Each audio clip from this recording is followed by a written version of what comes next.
funded, armed, and politically protected by Western governments, including Canada. Shame! Israel's violence is about ethnic cleansing, forced displacement, and apartheid. It's a project of colonization, controlling land, erasing indigenous people, and stealing resources through military force and international silence. In Venezuela, we see that same imperial logic at work. Shame! The US and its allies justify intervention, sanctions, and even military violence using familiar excuses like security, drugs, democracy. But underneath those excuses is a very simple truth.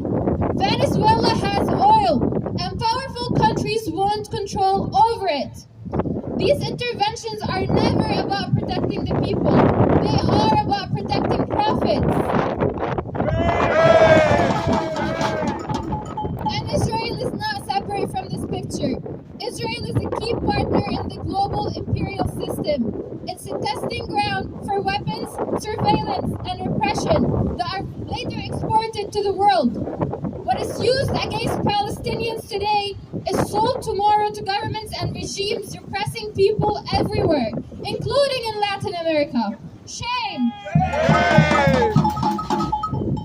Canada likes to present itself as a peaceful humanitarian country, but the reality is Canada is deeply complicit.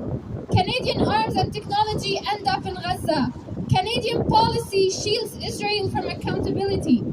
And Canada actively participates in US-led military operations and regime change efforts, including in the Caribbean and in Venezuela, while claiming innocence. Shame! We see the same pattern everywhere. Criminalize resistance, militarize borders, call it security, and silence anyone who speaks up about it. Palestinians know the story very well. So do Venezuelans. So do indigenous people here on this land.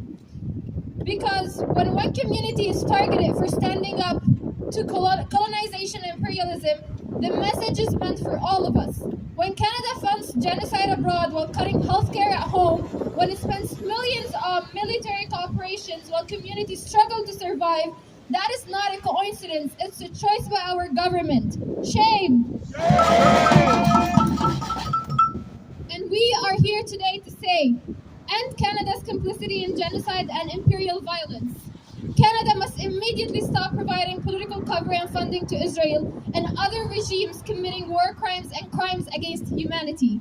Hands off Venezuela. End sanctions and end regime change. Canada must oppose and withdraw support from US-led sanctions, coups, and military interventions targeting Venezuela and other global South nations. Redirect public funds from war to people. Reallocate military and policing budgets towards healthcare, housing, education, harm reduction, climate justice, and community-led services. Respect national sovereignty and self-determination. Canada must respect the right of all people, including Palestinians and Venezuelans, to self-determination, freedom from occupation, and control over their land and resources. From Palestine to Venezuela, our struggles are connected. From the global south to Turtle Island, imperialism is the problem, and collective resistance is the answer. Free, free Palestine! Free, free Palestine! Free, free